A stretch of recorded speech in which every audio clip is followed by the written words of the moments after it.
Popular MMOs has been arrested yet again and is apparently under house arrest. Now, I am shocked that no one is talking about this. Like, the only person I've seen make a video about this was actually Bills. And when I first saw this in his video, I thought it was fake. I didn't think this was real because if it were real, then I assumed that people would be talking about it. I mean, that's what happened the last time that Popular MMOs got arrested. The entire internet pretty much freaked out when they heard this news because it's just not something that you would expect from a guy like PopularMMOs. I mean, he comes off as this very nice and wholesome guy, and a lot of people grew up watching him. However, as we've learned with people like Sky Does Minecraft, a lot of these people aren't exactly what they seem to be behind the scenes, and it appears that PopularMMOs is a lot worse than we thought he was. Now, if you don't remember what happened the last time he got arrested, the police report basically said that he and his new girlfriend Elizabeth had gotten into some sort of altercation, and both of them had injuries. However, they both ended up getting arrested because they both had different stories. Although it seems like they made up after that because a few months later, Pat would make this video saying that they got married. It was like a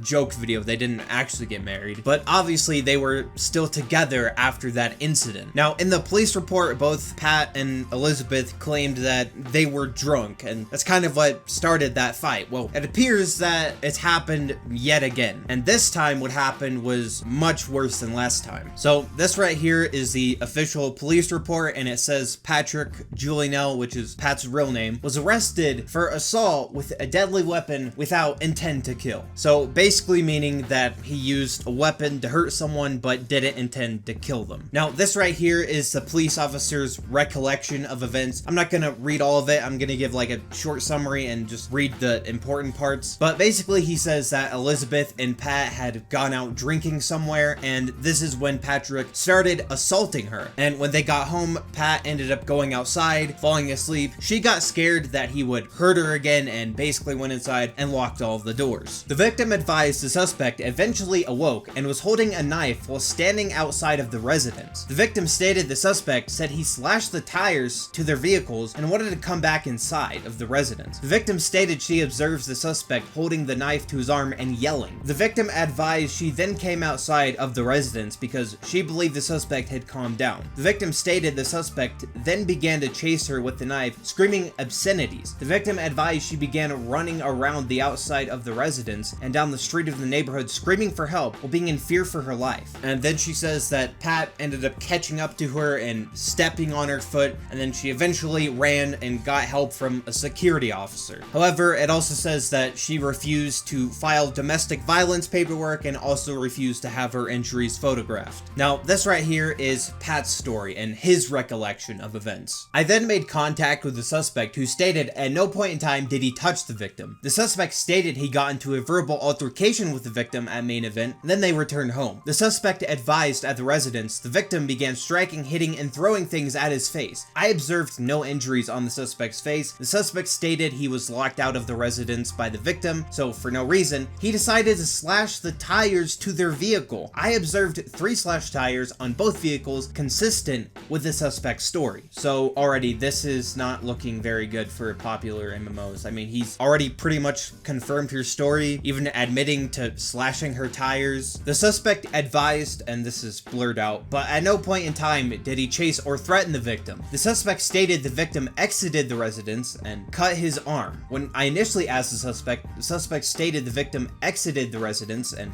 again this is blurred out, and cut his arm. When I initially asked the suspect what happened during the altercation, the suspect never mentioned being cut by the victim. The suspect stated he did not tell us he was cut by the victim because he did not want her to get in trouble. I observed a small cut on the suspect's right arm, and the suspect refused rescue. The suspect was further questioned, and the suspect stated, and again this is all blurred out, the suspect and victim gave me verbal consent to retrieve the knife from the residence. Officer Barker conducted a property check to locate the knife used in the aggravated assault with negative results. I then made contact with a witness, the security guard, I'll blur out their name, who advised she observed the suspect chasing the victim down the street. The witness advised she did not see the suspect with a knife, but he was actively chasing her and the victim appeared in distress. The witness stated she helped the victim into her security vehicle and waited for police at the the foot of the community. The witness advised the suspect appeared threatening and was attempting to chase the victim down. So this right here is a witness who actually saw the whole thing, and again, they're pretty much confirming Liz's story. My investigation revealed the suspect battered and assaulted the victim with a deadly weapon during the altercation. The suspect blurred out, in addition, the victim had an observable injury